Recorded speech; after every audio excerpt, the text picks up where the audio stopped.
My husband Paul and I embarked on two significant journeys together, getting married and building our family home simultaneously. Constructing our home was the largest financial investment of my life, and it became a symbol of our commitment to each other. We both envisioned cherishing this space together for years to come. However, despite my attachment, I have already discarded all your belongings. It's hard to believe that something as monumental as our family home could ever be taken from us. We tied the knot 5 years ago and began building our dream home at the same time. Over the years, we've been diligently making mortgage payments, and I still remember the fresh scent of our new home and the warm, loving expressions of my sweet Paul. Our dream included a spacious living room bathed in morning sunlight streaming through large windows. We were both involved in the design of our home, with Paul considering my preferences at every step. I was particularly keen on having a built-in kitchen and carefully chose the size and orientation of the windows.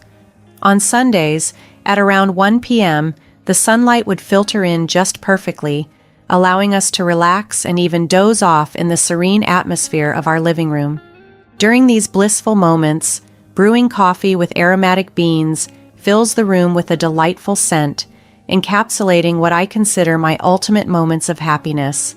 Realistically, achieving this dream home was expensive, but I am profoundly grateful for having worked consistently, enabling us to afford these blissful moments in our family home.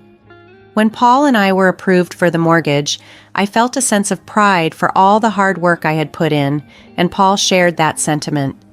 Just a month after completing our family home, I received an unexpected call from my mother-in-law, Sophia, who had been living alone on welfare. "You and Paul built a family home, right? Now that it's finished, I'd like to move in with you both. If I continue to live in this run-down house by myself, I might fall ill," she explained. I had only met Sophia briefly when Paul and I were planning to marry, and we weren't particularly close. To be honest, the idea of having Sophia move in with us was quite daunting. As newlyweds, Paul and I were just beginning to settle into our own space. Understanding my reservations, Paul assured me, "Helen, I know having my mother live with us would be overwhelming for you. I'll talk to her and let her know we can't live together." I was grateful that Paul was considerate of my feelings and took the initiative to address the situation. Paul spoke to Sophia, and she didn't move in with us. 3 years later, after the birth of our first child, Sophia saw an opportunity and broached the subject again. "Isn't it tough managing the baby and house chores on your own? If I move in, I can help with the baby and the chores," she proposed, seeing it as a great opportunity for all of us. Indeed, managing a newborn and keeping up with household duties was challenging. I was contemplating returning to work eventually, and having an extra pair of hands could be beneficial. I think it might be helpful to have someone assist us, at least for a while. If Sophia truly contributes as promised, it could work out, I considered. Sophia was overjoyed at the prospect. This time, the idea of Sophia moving in seemed more practical. If she upheld her promise to help, her living with us could genuinely ease our burdens and enrich our family life. When I agreed to let Sophia move in with us, it was under the condition that she would assist with the baby and house chores. Initially, Sophia took this responsibility very seriously. She would eagerly take over the laundry, folding clothes neatly, and even watching the baby while I went out for groceries. "Okay, I'll do the laundry and fold the clothes," she'd say with a smile. "While you're gone for groceries, I'll look after the baby," she'd assure me. I was genuinely surprised by her dedication and found myself feeling a bit guilty for having doubted her. It seemed she was proving to be a great help around the house, and I started to appreciate her presence more. However, this burst of helpfulness from Sophia only lasted about a week. After that, her enthusiasm seemed to wane rapidly. She began to slack off, lounging around once my husband left for work and neglecting to take care of my son even when explicitly asked. This became a frequent issue, and my trust in Sophia started to erode. Sophia's commitment to helping with household chores and caregiving duties dwindled, and it reached a point where I couldn't rely on her even to watch her grandson, let alone help with other tasks.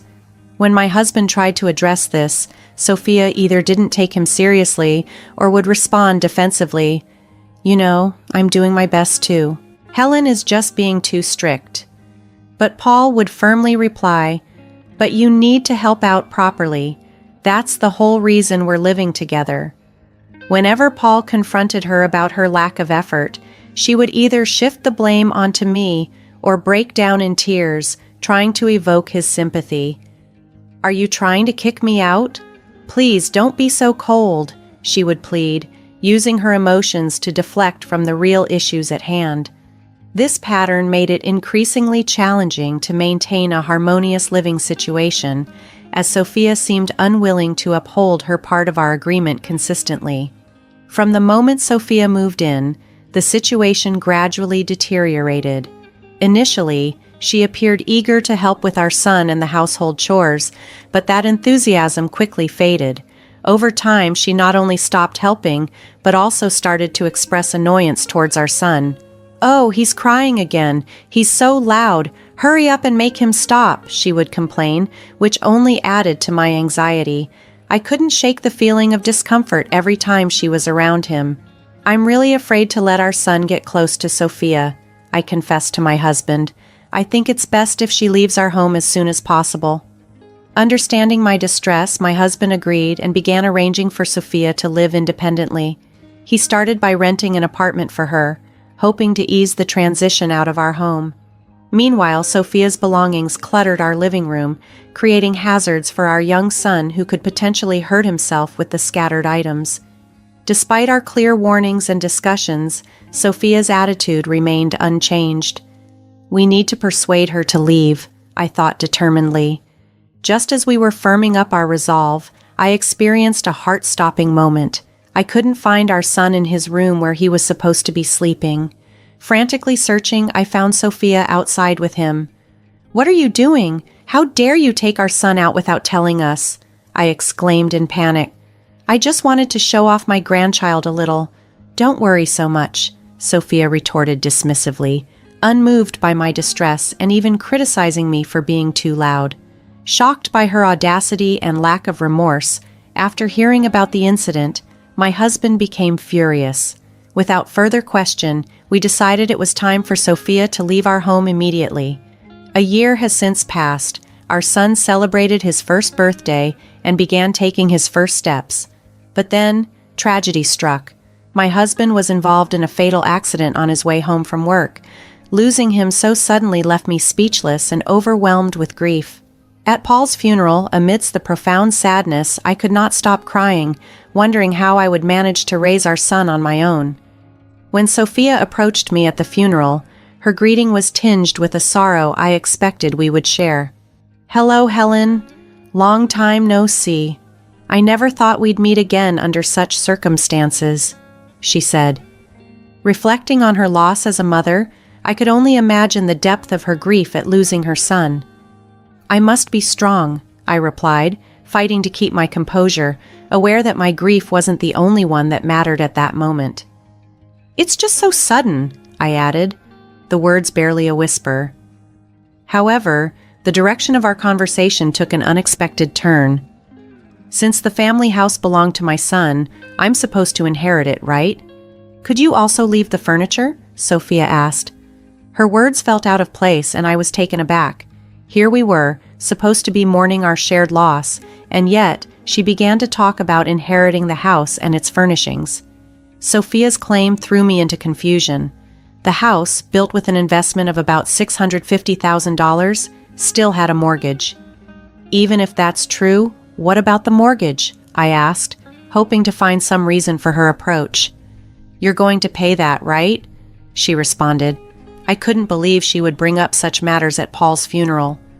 "I'm not sure this is the right time to discuss this, Sophia. We're here to remember Paul," I protested, my patience wearing thin. "But it's very important we discuss this. I will get the house, right?" she persisted, seemingly oblivious to the solemnity of the occasion. Her insensitivity was too much. "Enough, Sophia. We're at Paul's funeral. If you can't respect this moment, please leave," I said firmly. Taken aback by my sternness, Sophia fell silent and withdrew. In the weeks following the funeral and cremation, I took time to gather myself. Mourning couldn't consume me. I had a son to raise and a life to rebuild. I returned to work, juggling my job, household chores, and caring for my son, all while he began attending daycare. Despite the challenges, I was determined to forge a stable and nurturing future for us. One day, after picking up my son, I arrived home only to find all my belongings piled up at the garbage dumpster near the entrance. My heart sank as I saw my clothes, desk, and work items thrown out haphazardly. Thankfully, my more valuable possessions, like expensive clothing, accessories, the TV, and the large fridge, were not discarded. Just then, a mover approached me. "You live here, right? The cost of this move is—" He started, handing me a bill. I was confused, trying to piece together what was happening. After listening to the mover, it became clear that Sophia had orchestrated this. What is she trying to do? Is Sophia in my house right now? I wondered in disbelief. I rushed to the front door only to find it wouldn't open. Don't tell me Sophia has changed the locks already, I thought, a sinking feeling in my gut. It seemed possible that Sophia had taken my house keys during the chaos surrounding Paul's funeral. Frustrated and desperate for answers, I called Sophia. What is the meaning of this, Sophia? How dare you enter my house without permission and throw out my belongings without consulting me? Sophia's response was cold and harsh. You're not family anymore since Paul is gone. Get out before I report you for trespassing, she snapped before hanging up. I was appalled by her selfishness and disregard.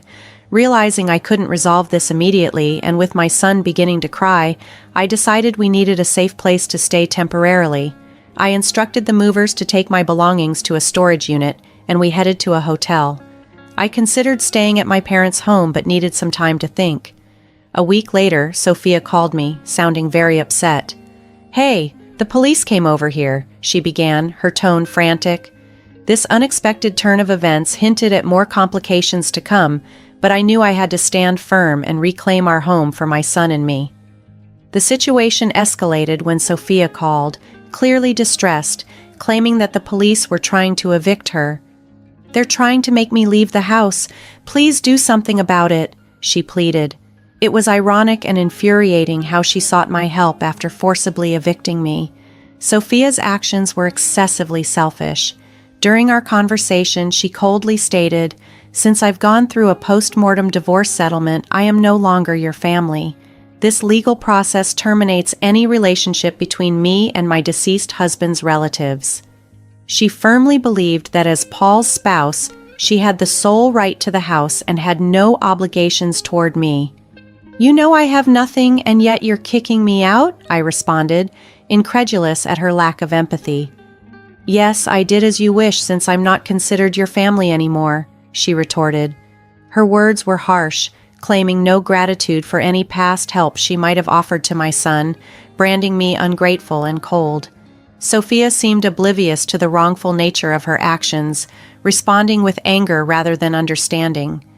She hadn't significantly cared for my son, so her claims of being owed something fell flat to me. Well, this is the reaction I expected, I thought. If that's the case, you can stay in the house if you really want to, I finally said, setting a condition. But please pay the mortgage in one installment. Puzzled, she replied, "You don't have to pay the mortgage. It's been covered up to now. You only need to pay the remaining mortgage, but be aware it's quite a substantial amount," I informed her. How could I possibly pay the entire mortgage in one installment on a house that's only been built for 4 years? She protested. Well, if you can't manage that, then the house is legally mine, and you, who are not my family, could be reported for trespassing, I explained, ready to end this exhausting conversation. I hung up the phone, relieved yet dismayed. Fortunately, due to insurance, the mortgage payments were covered following my husband's passing, easing one of my major financial burdens. The whole ordeal was a stark reminder of the complex and often painful interactions that can follow personal loss. After ensuring that Sophia was unaware the mortgage was covered by insurance, I finally regained entry to our house a few days later. What greeted me was a scene of chaos and neglect. Furniture was battered and strewn about, and my personal belongings, including clothes, were carelessly scattered and damaged. I meticulously documented each item's condition with photographs, noting down the associated costs, an unfortunate necessity given Sophia's abrupt eviction. While I considered the option of filing a claim for these damages, the likelihood of it being dismissed was high, given Sophia's financial situation. I saved the documentation anyway, preparing for any future altercations, to have evidence that could potentially silence any further mischief from her. In a baffling turn of events, Sophia contacted me shortly afterward, demanding a $5,000 payment for what she claimed was trespassing on her part. Her audacity was glaring, and I dismissed the demand outright. It was clear who the victim was, and I certainly wasn't about to pay her for the turmoil she caused. 4 years elapsed, during which Sophia was unable to meet the fines imposed on her. Her failure to do so led to a guilty verdict for malicious intent, and she was subsequently imprisoned for years. Upon her release, she reached out again, her voice tinged with desperation. "I'm really in trouble. I don't have anywhere to go," she explained, likely from a payphone, her calls frequently interrupted as she scrambled for change from passers-by. Sophia's predicament was dire. She had no home to return to. The apartment previously rented by my husband to help her transition out had been terminated, and the family home that Paul and I had built was sold to preempt any attempts by her to reclaim it or cause further disturbance. With a firm resolve, I responded to her pleas. "Sophia, this is the bed you've made. I have nothing more to do with you. Please stop calling me and manage on your own," I said, hanging up before she could reply. It was a harsh but necessary boundary to maintain for the sake of my own and my son's peace. As I hung up, I turned to a photo of Paul and our son, reflecting on the strength and resilience that I needed to instill in him. Paul would have wanted our son to grow up capable and self-reliant, and I was committed to ensuring that. The closure of my dealings with Sophia marked a new chapter, one where I could focus fully on nurturing my son's future, fortified by the lessons of our past. Thank you for listening to this story. Please subscribe to our channel, and I hope to see you in our next video.